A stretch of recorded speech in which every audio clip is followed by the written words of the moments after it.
Conqueror influence maps now may experience an invasion by Cirrus himself? What the frick does that mean? Conqueror influence maps now experience an invasion by Cirrus himself? What? What is that? Okay, I don't want to read into that, but that's really cool. Welcome, it's your friendly neighborhood Badger here, and we are back for that time you have all been waiting for, the patch notes for 3.13 Echoes of the Atlas and Ritual League. I am beside myself with excitement, and the only thing I have looked at so far before reading this video has been the skills that have been changed or balanced or buffed and everything like that. So there's a few pretty awesome things in there, but everything else I haven't really touched on too much. This is pretty much live recording, straight to you all with my reactions and my thoughts on absolutely everything. Right before we get into it, if you like this kind of video, hit that subscribe button down below, but let's get into it. So, we have our big table of contents here. There is a link down below as well to the patch notes if you want it, but honestly, you probably already read this or are reading it yourself. So if you want to follow along with me, you can. First of all, Echoes of the Atlas. Now, we know a lot about Echoes of the Atlas, but right here, it just talks about a couple of different things. The Sealing of the Elder has sent shockwaves far beyond the Atlas. Unknown and unseen entities now move towards the Atlas, lured by the sudden absence of one of their own. Heralded by the Envoy, an entity known as the Maven is the first to arrive. Her desires are clear: to witness the exquisite struggle for survival between the mortal enemies. Those brave and resilient enough to withstand her brutal trials are rewarded with unequaled control of the Atlas. And there are new Atlas passive skill trees to provide the capacity for exiles to pursue, control, and customize the game content they most enjoy on a per-region basis, so long as they prove their worth to Maven. So we all do know about Echoes of the Atlas probably by now. I'm not going to be reading everything else the way I just read that, but I thought I'd do a little intro there of Echoes of the Atlas. It looks absolutely insane. We've covered a bit of the Ritual League in previous videos. We've covered those Atlas skill trees. We're going to just browse through and figure out the important things to let you all know about. So first of all here as well, we do have the Ritual Challenge League. So as always, there are standard hardcore solo self-found and hardcore solo self-found variations of the Ritual League available. They have all the same core mechanics and items, so you can choose what league you would like to play in. And there is 40 new challenges. We've already seen the challenges, but just to reiterate, when you complete 12 challenges, you'll receive a Ritual Weapon effect, 24 a Ritual Character effect, and 36 an actual full-on hideout, which is pretty insane. It's the first time we've ever had a hideout for a 36 challenge reward, or any challenge reward, basically. And the Ritual Challenge League, if you want some more information on that, I do have a little video on how exactly that does work. You can go check that out. Not too much to read here, but basically, this is what we can expect from the rest of the patch notes. First of all, the major new content and features. Added a new intelligence skill gem, Hydrosphere. Hydrosphere creates a sphere of water or moves an existing sphere and resets its duration. The sphere continually applies a drenched debuff, which is a new type of debuff, with a short duration to enemies in its area or those it moves through. You can hit the sphere with other skills to inflict cold or lightning elements other than chill. The sphere pulses at regular intervals while afflicted by the element, and after moving, damaging all drenched enemies in a large area with that element. Which is really, really interesting. So hitting it with either cold or lightning changes the properties of the actual gem. It's a very cool thing that we haven't fully seen before. And then the other one that we've also seen a little bit of, the new intelligence and dexterity support gem, Trinity. So it supports skills that hits enemies, causing them to gain bonuses, while you have resonance of all three elements and grant resonance of the elements other than the highest damage element in a hit. Supported skills deal more elemental damage and penetrate elemental resistances based on the lowest of your three resonances. So really, really good for builds that have skills that hit in quite a few different elements. 13 new unique items, that's big. 13 new unique items. 15 new divination cards designed by supporters. 11 new maps, which I think are all new tile sets, or very close to new tile sets, which is pretty awesome. Heist has been added to the core game, as we do know, and Harvest has been added to the core game in a significantly modified form. So there are Heist and Harvest changes that we will have a good look through there as well. There's a couple of minor content features. Texture streaming has now been reworked. So this is just going to basically help textures in game, addressing some hiccups around the first time certain events occurred within a session, such as slaying some monsters. You know, sometimes you might have invisible monsters or black monsters. Maybe, hopefully, this texture streaming will help with that. Kinetic Blast and Stormcall both have new effects, brand new effects, which is really, really interesting. Firestorm has a new skill bar icon as well, which should help knowing exactly what Firestorm is doing at any one time. Pets now have a very slight delay before they'll follow you when you move, so they don't look as janky as you kind of move forward and then they instantly follow you. This is really going to help with, I think, the bigger ones, such as like the Pegasi and all of the the Hellhorse, the massive ones. That we've been receiving recently. It should help with a little bit more visual clarity. Opening the portals to the Temple of Atzoatl or a Syndicate safe house in your hideout after you've acquired a map device now creates those portals at your map device. This is a huge change. I really, really enjoy this change. It means that you can place your Alva or your Jun in lots of different places. Put them against walls. I know for a fact in my hideout, I've got all of my masters in little test tubes. So now I can actually have them in test tubes and still be able to access all of those portals. That's a really, really awesome change. I love it so much. And lastly, continue to incrementally improve the sound, art, effects, and environments. We don't know exactly what this means until we actually get in game, but it is always nice to see that GGG are always constantly improving already added elements to the game. I'm really interested to see what that all comes through as. That could mean, you know, some unique art has been better, some actual, you know, environment textures and everything like that on certain maps could be really, really nice. Alright, so that's the major and minor new content and features. Next, we're going to talk about the heist changes. I'm sure you're all excited about the heist changes, aren't you? Well, we will see. First of all, Kurai, as well as your first rogue's markers, can now be found starting in Act 6. So we're not going to be able to farm some really low eye level wands or rings or anything like that at really low level. After we defeat the first Kitava, we're then going to be able to start getting our rogue markers and to start actually doing some contracts. Smuggler's Caches now always drop a quest contract if possible, in addition to an ordinary contract. What this means is that you don't have to worry about random chances to be able to progress your quests, your actual quests within the heist. Caches now appear less frequently, and contracts, blueprints, and rogues markers now drop less frequently. So basically, putting it into the core game at a lesser standard. All quest contracts now reward you with rogue markers upon completion. Great. Kurai's second and third quest contracts now spawn more monsters during the escape. Also good. Rogue markers, the number of rogue markers you get from completing contracts above level 68 has been increased. So we have less amount of chance of rogue markers dropping, but more rogue markers dropping when that happens. Around about 20% more markers from level 83 contracts.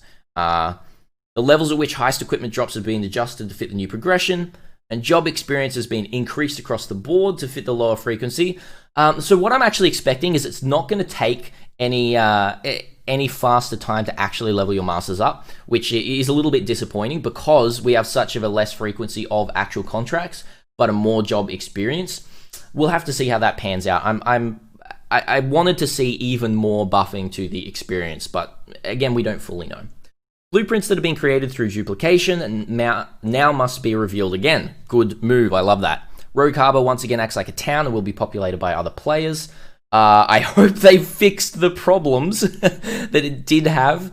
Vindiri's chance for items from heist chests to be doubled has been reduced at all levels. Now 14% at job level 5 from 20%. Well, look, Vindiri was very overpowered anyway, so I think that's a fine change. Huck now grants increased experience to players in heist up to 20% at job level 3. Interesting. That's actually very, very interesting. Huck is pretty good to take on some certain contracts. Harvest rewards can no longer appear in heist because harvest is a thing again. Now, okay, yep. Greatly increase the chance of finding tempering and tailing orbs from blueprint rewards. Awesome! That's so cool, because these things were way too rare to actually really experiment with. The tempering and tailing orbs, for those who don't know, they give you enchantments on your weapons or your body armors. The experience limit on all heists has been lowered. Okay, so your repository and your tunnels, they might be lowered quite a bit. We'll have to see. And Wakano's reveal audio no longer overlaps with itself. Super, super nice as well. So those are all the heist changes that we're getting. Let me know in the comments below what you think about the heist changes before we move on. Overall, I think they're really interesting changes, but I would have liked to see a little bit more buffing to the job experience. I think the rest of the other stuff is fine. Job experience needs more buffs, but we'll have to see. All right, now let's talk about the harvest changes. There are quite a few changes coming to harvest, but you can see it's pretty short here. We're going to try and blast through, and I'll let you know because we've got a shoot ton to get through in this whole patch notes. Harvest changes. Harvest has been added to the core game and is now vastly reworked. It no longer contains a garden building component, nor a permanent garden of your own. Instead, you now have the chance to discover a portal to an established Sacred Grove in maps, which contains several different harvestable plots. Now, myself, I really enjoyed the harvest mechanic, but I do also agree with Chris when he stated it is going to be annoying to build your harvest garden every league, and that would definitely get annoying. So this change is a welcome change. Just going into the garden, you've got plots to choose from, and then that's basically it. As what's stated in the next, each plot is presented as a pair of options. You have one plot and one plot, you choose one, and then the other one gets destroyed, so you have to choose carefully. Once you've completed your first harvest, you'll be given a hoarder crafting station. You can store up to 10 crafting options. And you can put that in your hideout as well. So you can use your hoarder crafts in your hideout, which is super, super, super nice. On very rare occasions, you'll be able to harvest the Heart of the Grove and fight the Avatar of the Grove. So you can still do the Oshabi fight, which is very good. And the tier 3 seed modifier that originally doubled life force from a harvest, now instead caused crafting options to be lucky. So no more life force, obviously, the way the garden works. We now get some crafting options to be lucky, which is really, really awesome. I love the lucky mechanic, and it's really cool to see even more in that. So those are the harvest changes. I'm sure we're going to find a lot more in there, but there's no statements about any crafts being removed at all. So you can expect the power level of harvest to actually still be really strong. I think it has been semi-confirmed that some of the higher powers, such as like the removes and that sort of thing, their chance has been lowered, but it hasn't been stated here, so we don't fully know. All right, now let's move on to some character and skill balance. So in the character balance, the Aegis effects such as Elemental Aegis from Magna Eclipsis no longer have their recharge timer interrupted by damage if the buff is depleted. So once the buff is depleted, it's just going to take 5 seconds for it to, or 5 or 10 seconds for it to recharge, and damage does not stop that, which is super awesome. The cooldown for gaining a flash charge from effects which grant them a critical strike has been reduced to 0.1 seconds from 0.2, which is a total 100% more multiplier basically on the cooldown of gaining flash charges, which is very, very nice. The fast shot, as we know about fast shot, it's gone from 20% less damage at close range to 60% more at a range of 70 or greater, and Tailwind has been changed as well, which we do know. But the skill balance on top of this, they've added a new orb gem tag. This applies to skills which have a periodic effect over an area and persist for a duration but are not targetable by enemies. Orb of Storms, Void Sphere, Winter Orb, Hydrosphere, and Frostbomb all now have this tag. To avoid confusion, Magma Orb has been renamed to Rolling Magma.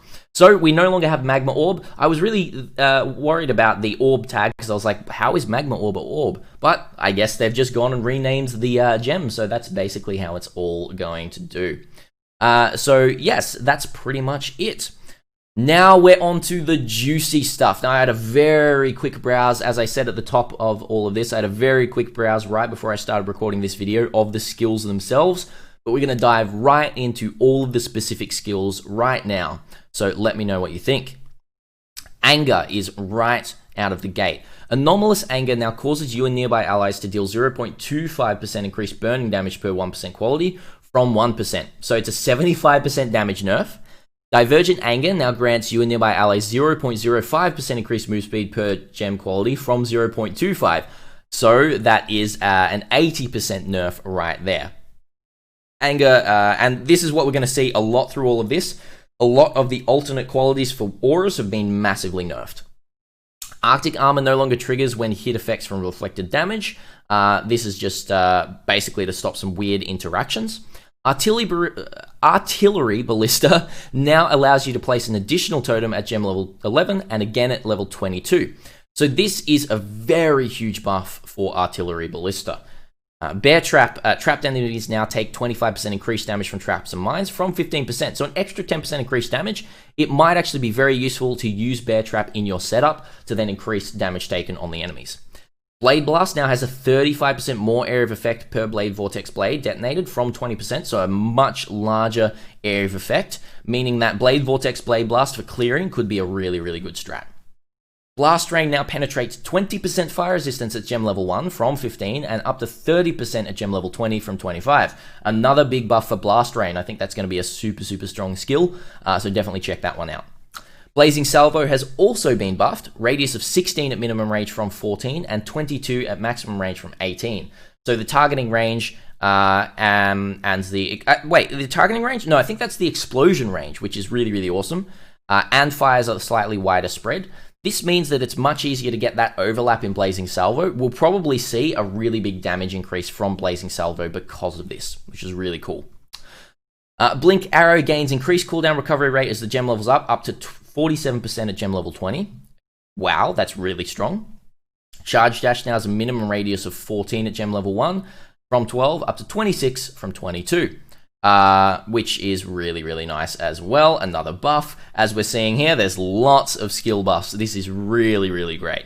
Now, here's some more clarity nerfs. Anomalous Clarity, it goes to 0.25 increased mana recovery rate from 0.5, 50% nerf. Divergent Clarity now grants 0.25% increased damage from 1%, so a 75% nerf on that one there.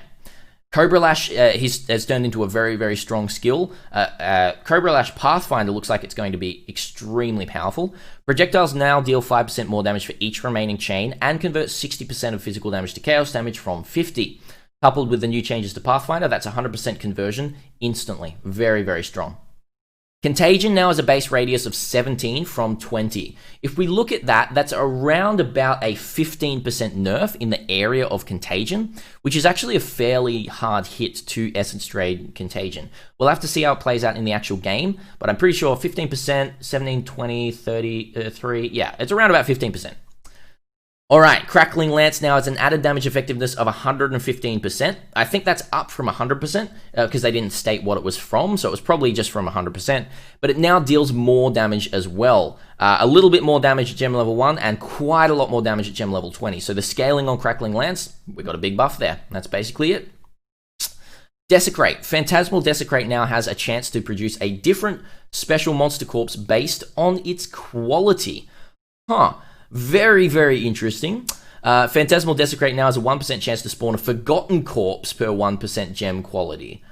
Whoa, okay, I don't really know what that is, but that is super interesting. I want to test that out as soon as possible in-game to see what that could mean. Very, very cool. Determination. Anomalous Determination now grants you and nearby allies a 0.25% chance to avoid being stunned per 1% gem quality from 1%, 75% nerf. And Divergent Determination now grants nearby allies 0.1% of evasion as extra armor per 1% gem quality from 0.5. That is an 80% nerf, which is very, very cool. Cool in terms of, I think it's great for Determination because this was busted in certain areas. Discipline, here's some more discipline stuff. The energy shield, damage on full, while on full energy shield, 0.25 from 0.5, 50% nerf. And Divergent now grants you 0.5 increased energy shield recharge rate from 2%, which is a 75% nerf. And the other part of it, the slower start of energy shield, has basically been buffed. 0.5% slower start, from 1.5, which is pretty interesting. So we've got a nerf and a buff there. Earth Shatter. Spikes now have an explosion radius of 18 from 20. So this is a 10% radius nerf. And now a slightly more variance on the distance at which spikes will appear from the initial slam location. So that's a double nerf right there. The explosion radius and the variance means that shotgunning is going to be a lot harder with Earth Shatter. I'm going to be expecting Earth Shatter to really fall out of the meta, but we will have to see once again how it actually functions in-game. Firestorm. Now, this is my favorite change. I think right after this patch notes video, I'm going to instantly start working on an Ignite Firestorm Elementalist as a league starter. It looks absolutely insane now, so let's talk about it. It now grants more damage with hits and elements on the first impact. Previously, it granted more area damage, which does not apply to elements, and the first impact now deals 250% more damage from 150% with hits and elements. So this is a massive buff to Ignite Firestorm, coupled with, it's either Divergent or Anomalous Firestorm, which makes that initial damage even larger. This is going to be extremely strong for Ignite builds, and this might actually top Fireball now. We will have to see, but it might top Fireball. Then, talking about Flame Blast, no longer has a 5% chance to ignite for each stage, and now has a 50% chance to ignite at all gem levels. This means casting a much smaller Flame Blast for some big ignites or ignite proliferation is going to be much better. This is a massive buff to Ignite Flame Blast. And the Divergent now grants 1% less cast speed per 1 gem quality from 2% per 1 gem quality. I can't remember the actual buff of Divergent Flame Blast as well, the actual buff it does have, but that's just a super nice change to the Divergent. Really, really good. Frostbomb has been given a massive damage buff as well. The added damage effectiveness goes from 300% from 200. It now deals more damage at level 1 and level 20. Basically, this damage right here is it's a 33% more damage buff, pretty much. 33% more here, plus a whole 50% more added damage effectiveness. Well, 100% more, but like 50% effective. And additional radius. This is a triple buff to Frostbomb. GGG were like, we want you to play Frostbomb in a 6-link. Please do. I want to see some big damage. Archmage Frostbomb is now going to be a huge thing, and that should be a really good league starter as well. Galvanic Arrow now gains radius as the gem levels up to +5 at gem level 20 from +2. Very strong as well for Galvanic Arrow for clearing. Really awesome. Glacial Hammer, let's have a look. Oh, Glacial Hammer buff, very awesome. It now deals base weapon damage and has an added damage effectiveness of 165% from 155 up to 215 from 200. So this is really, really awesome to just basically give more power to the initial impact of Glacial Hammer. I think that's a super strong change. Here's some more aura effect changes. We've got 0.1% chance to avoid elemental ailments from 0.5, an 80% nerf. Divergent Grace now grants 0.05 chance to avoid chaos damage from 0.25, another 80% nerf. Anomalous and Divergent Grace have been massively nerfed right there as well. Alright, Haste. Once again, Haste massively nerfed. 0.2% increased projectile speed from 0.5, so that's a 60% nerf. Then Phantasmal Haste now causes buffs on you and nearby allies to expire 0.25% faster from 0.1. That's a 75% nerf there. Hatred, we've got, I'm just going to go through this one a little bit quicker. We've got basically a 75% nerf on Hatred effects. Heavy Strike now deals base weapon damage and has an added damage effectiveness of 195 from 176, up to 250 from 222. Just a buff to Heavy Strike. I don't think many people are still going to be playing Heavy Strike, but it's a nice buff. Hex Blast has got a massive buff here. Added damage effectiveness from 130% to 150%. This is actually huge. The lower the damage effectiveness is, the more variance that actual damage effectiveness buff is as well. So that's actually huge. An extra 20% is massive. And it has more base damage, quite a bit more base damage, around about 20% more. Now deals 60% more damage with hits per 5 dooms on Hex from 50. And 40% with ailments from 35. This is a massive change to Hex Blast. We're probably going to be seeing some pretty good Hex Blast builds as well. Now, Infernal Cry causes your next 6 attacks to be exerted from 4. Infernal Cry, massive buff. Kinetic Bolt, increases and reductions to spell damage now apply to attack damage from this skill at 200% of their value from 150. Wow! And Anomalous Kinetic Bolt now causes increases and reductions to cast speed to apply to attack speed at 2.5% of their value per 1% gem quality from 5%. Wow, that's absolutely insane here with the Kinetic Bolt. Really, really strong buff there. So hopefully we'll see some good Kinetic Bolt wanders. Maybe even Deadeye could be really interesting here. Lightning Strike no longer causes projectiles to deal 25% less damage, and no longer causes damage over time to deal less damage. So the projectiles are going to be a lot stronger, so clearing is going to feel even faster on Lightning Strike. No single target buff with this one, unfortunately, but yeah. Lightning Warp now grants additional radius as the gem levels up to +4 from gem level 20. Really, really nice to make Lightning Warp into a cool, clear skill. We've then got Malevolence, very quickly, an 80% nerf on the skill effect duration, and a 50% nerf on the increased damage with ailments. Mirror Arrow now grants increased cooldown recovery rate as the gem levels up, same as Blink Arrow, 47% at gem level 20. Pestilent Strike also now converts 60% of physical damage from 50. Once again, Pestilent Strike could be really, really nice with Pathfinder. Plague Bearer. So this is just another one I'll talk about, the quick nerfs. It now has a 50% nerf to the damage over time quality. Sorry, it's a different buff. It no longer grants reduced chaos damage, my bad. Now grants plus 0.5% poison damage over time multiplier while infecting per 1%. And then the nerf from the move speed has been nerfed by 50%. Now, Precision has had a big nerf, an 80% nerf to the increased damage. Pride has had an 80% nerf to the effect. Purity of Elements has had an 80% nerf there, and a 75% nerf here. Purity of Fire has had, 75% nerf, and a 75% nerf. Purity of Ice looks like a 75 and 75 as well. Purity of Lightning, 75, 75. Ray Spectre, we know about Ray Spectre, it's had a massive nerf. Ray Spectre looks like it's gutted, but we'll have to see in-game. Be wary of playing a Ray Spectre League starter. It could be extremely bad. I'm not going to go through everything, but it could just feel really, really bad. However, Reeve has got a buff. So we've got some damage effectiveness up from 135 to 150, now to 180 from 155. So fast attacking Reeve builds, I'm looking at Reeve Raider, could be really, really strong. Now, Rolling Magma, which was previously Magma Orb, clarifies that projectiles can't change direction while chaining. Does nothing to the skill, just means that newer players can understand the skill a little bit better when investing into chains.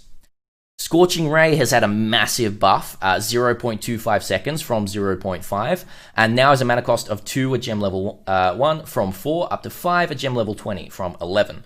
This is just going to mean that Scorching Ray is just going to be a lot stronger and have a lot more quality of life. Doesn't have any base damage increase, but the quality of life on Scorching Ray has been massively increased.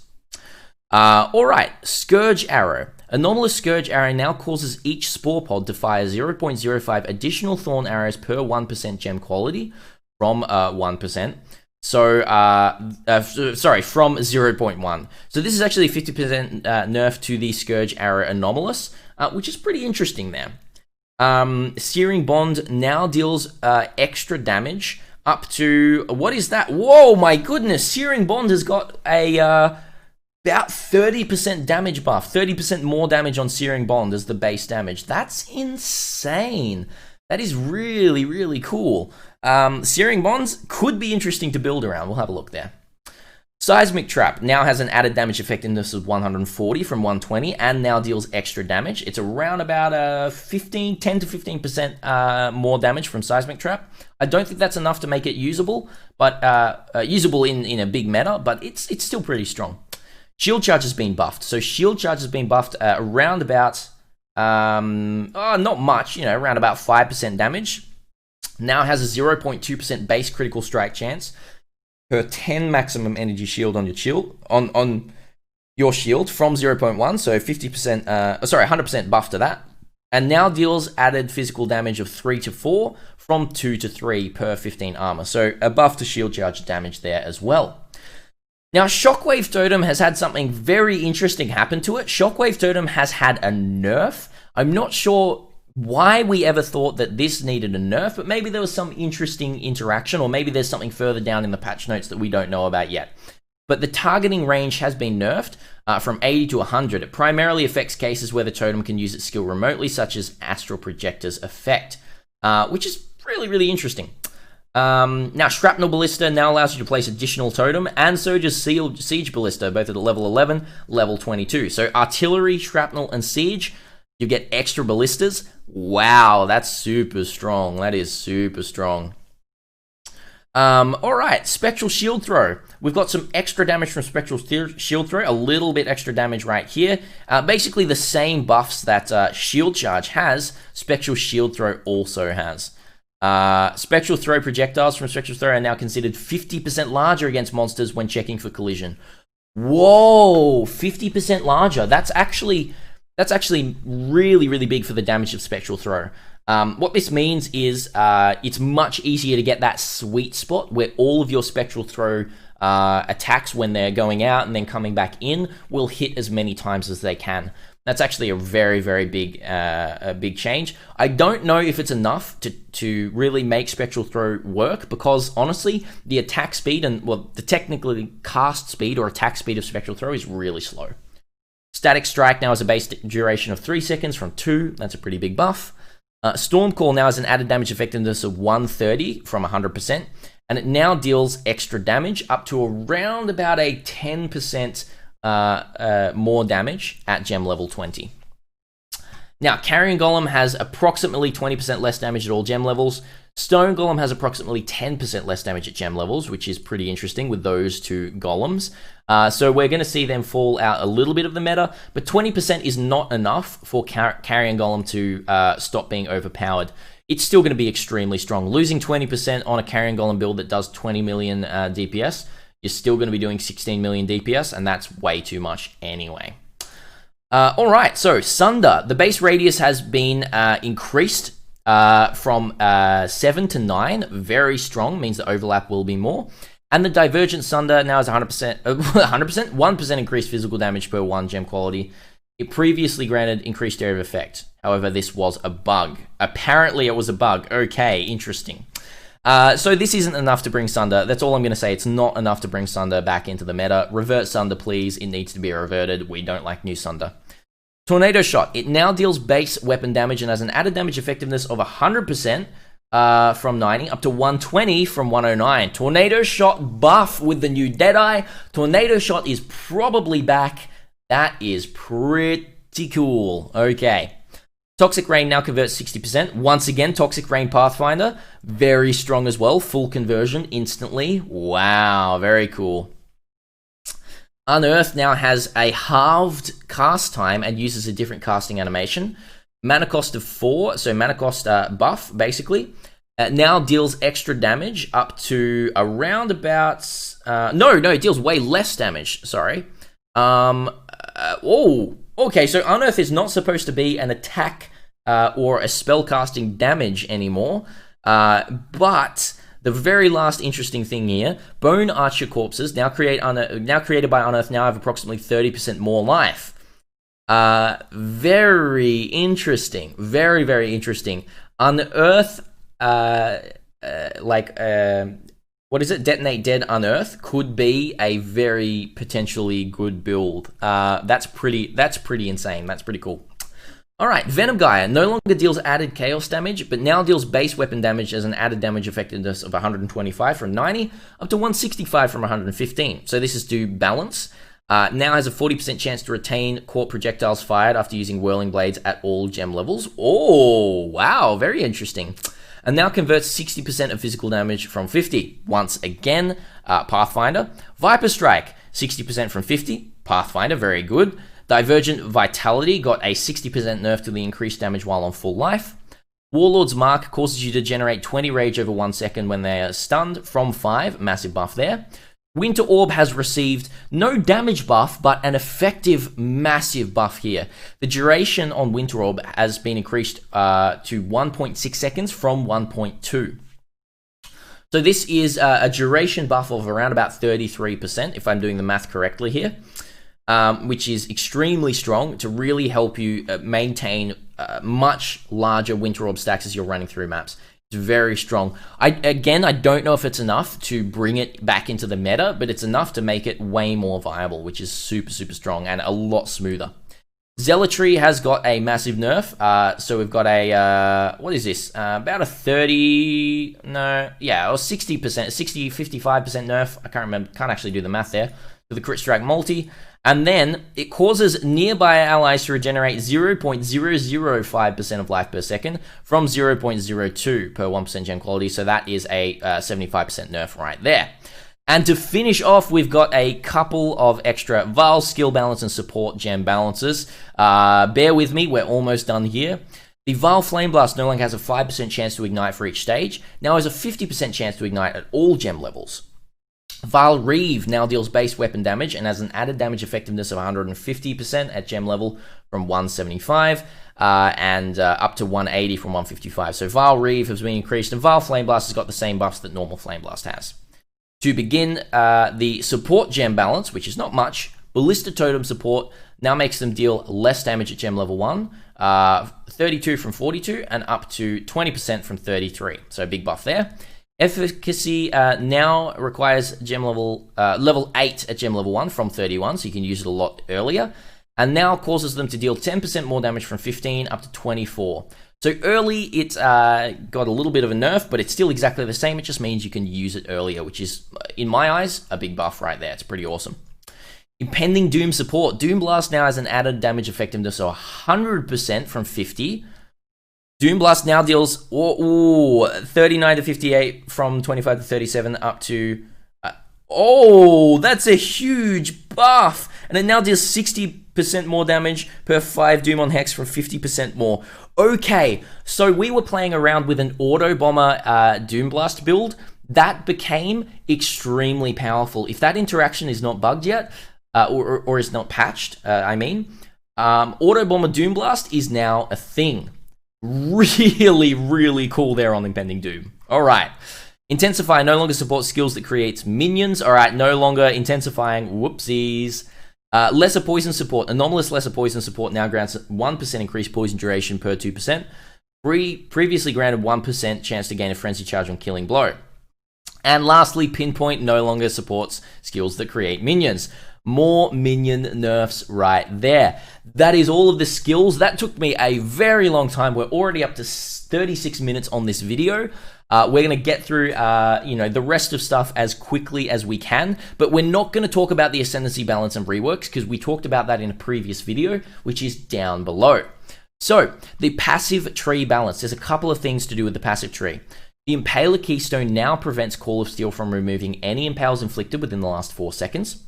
The Ash, Frost and Storm Elemental Resistance and Anointed Flesh notables now each grant reduced effective shock and chill on you, rather than reduced effective non-damaging elements on you.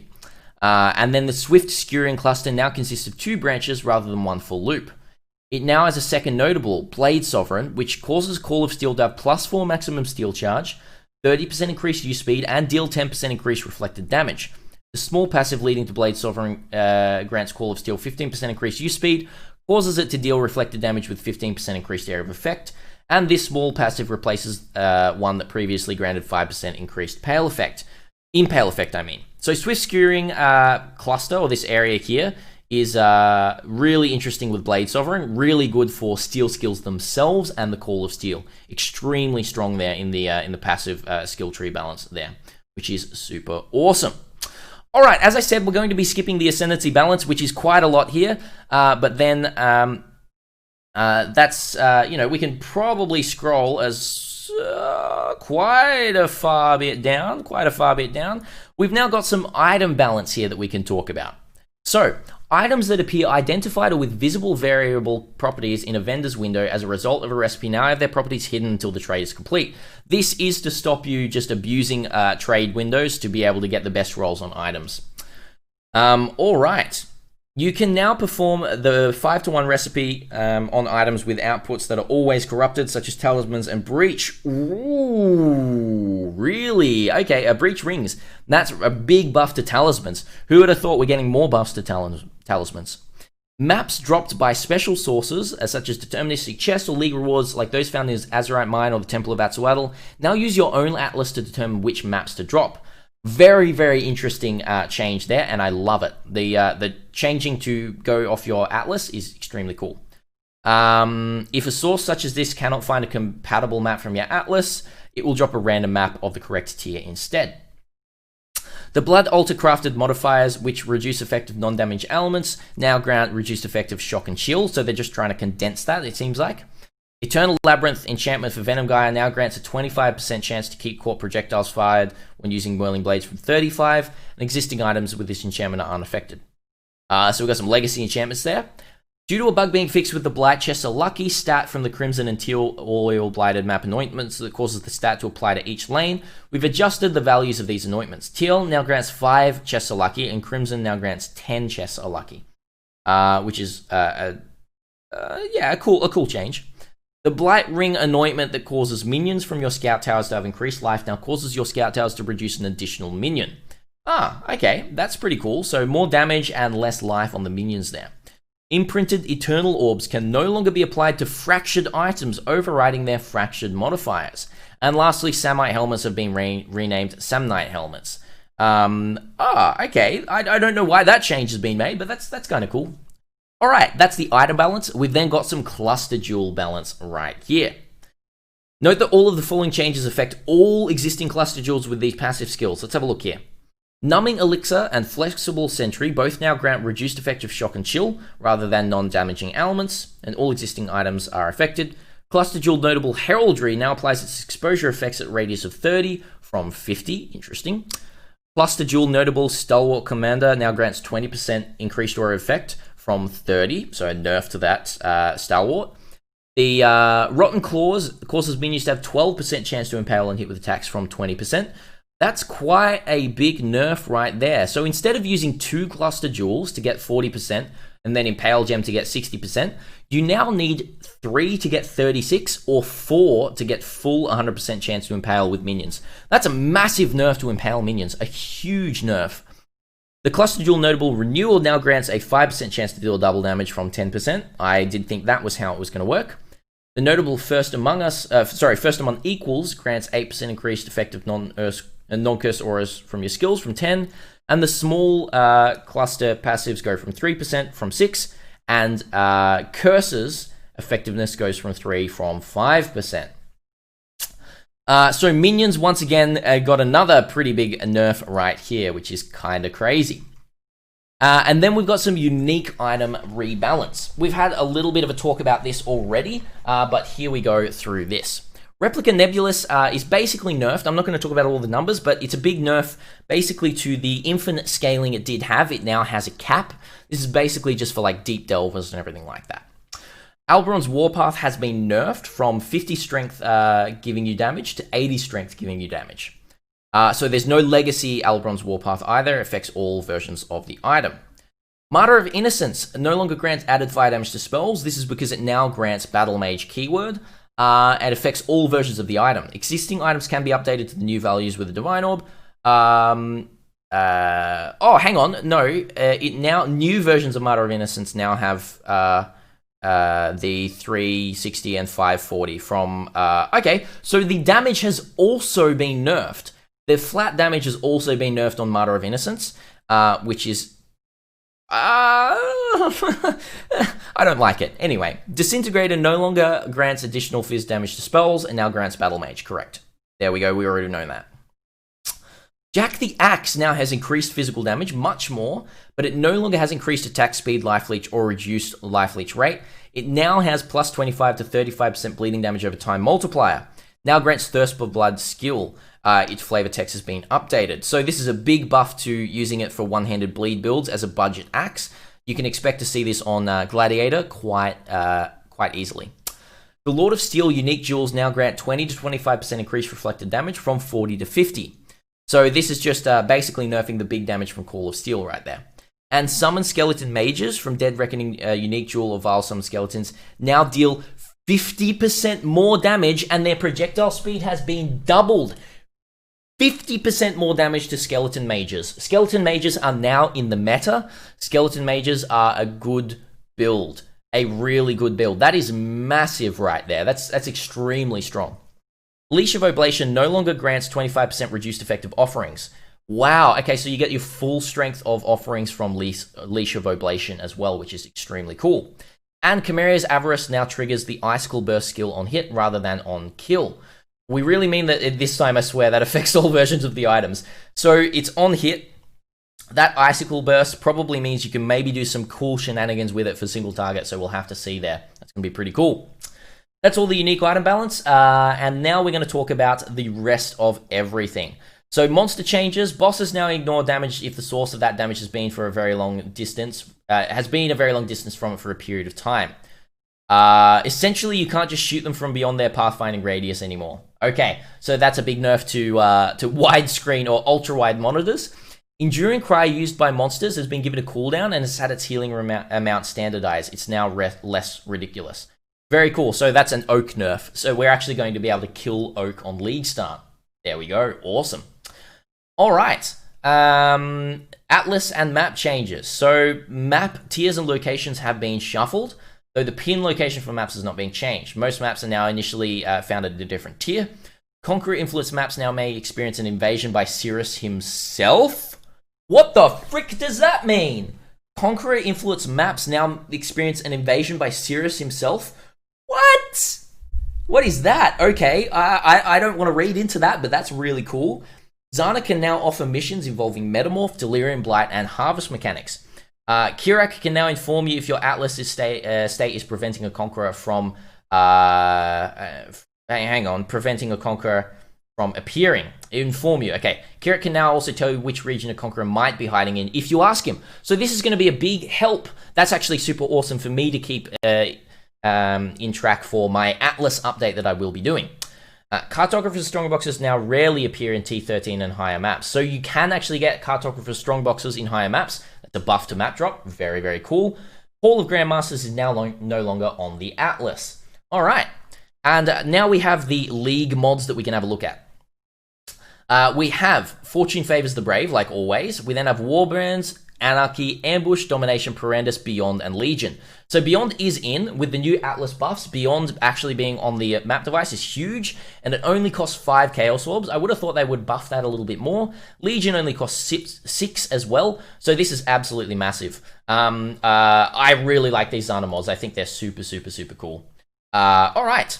And then the last little bit here is some bug changes and some user interface improvements. You can now set the relative volume on custom alert sounds in your item filter. That's really, really cool for people who enjoy making custom item filters like myself. Little plug, I have a bunch of custom sounds for loot filters that if you're a sub on Twitch, or if you're a Patreon, where there's a link down below, you do get free access via my Discord for all of those loot filters, which is awesome. Little plug, there we go. You can now filter cluster jewels by the number of small passives they have in your item filter. That's awesome as well. Really, really, really cool. And the rest of the stuff is not really that important. Quest rewards, efficacy support is now offered for completing Caged Brute for Witch, and purchased by Templar Shadow Sign. Trinity is now offered by Witch Duelist Ranger for completing Sharp and Cruel, and can be purchased from Yena by the Templar Duelist and Sign. So this is Sharp and Cruel is the Weaver quest, I'm fairly certain. If I'm correct, I think it's Weaver. Hydrosphere is now offered by Witch Templar Shadow for completing Breaking the Seal, and can be purchased from Pederus and Vanja. So this is Act 4 right there as well. PvP, I'm not going to talk about PvP. And then there's a bunch of bug fixes, a lot of bug fixes, which if you want to look over all of them, you can. I'm not going to talk about them because holy moly, this video is nearing 50 minutes. Thank you so much for watching, everyone. Overall, closing thoughts on the patch notes. There are so many buffs to skills, but not as much in terms of damage number buffs on certain skills. I was hoping a bit more of a Winter Roar buff and a couple of other buffs as well. There's been some surprise buffs to ballistas, which is really, really interesting. And we've also had quite a few nerfs to all of the alternate qualities on auras, which is very much granted. I think it's super, super cool. So that is basically everything. There's a few special things that we don't know fully what they mean, like the Cirrus invading maps. That might be deadly if it's actually Cirrus coming in and doing a die beam.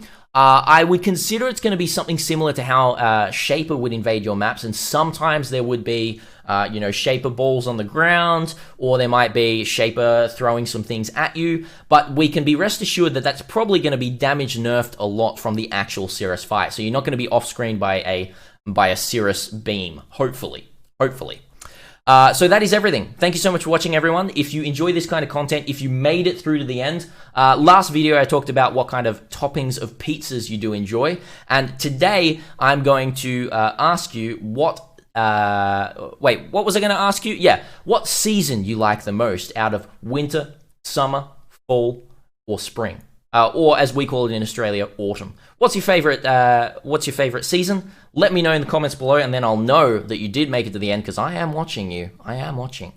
Thank you so much for watching, everyone, and until next time, Badger, out.